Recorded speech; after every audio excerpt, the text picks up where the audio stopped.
So it's time for another daily dad joke. So it's story time. So the other day we took out a motor and we had to see if the motor was good or bad. And the only way to do that is we had to do something called an ohm check. What it is, you hook up with this device, and this device says whether or not it has the proper amount of resistance, which is all measured in ohms. And so if it's at 0 ohms, that means it's no good. It's actually bad. So we put it on the device and found that it was actually 0 ohms, which means it was a bad ohm reading.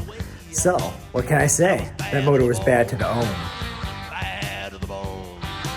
You've just been Daily Dad Joked.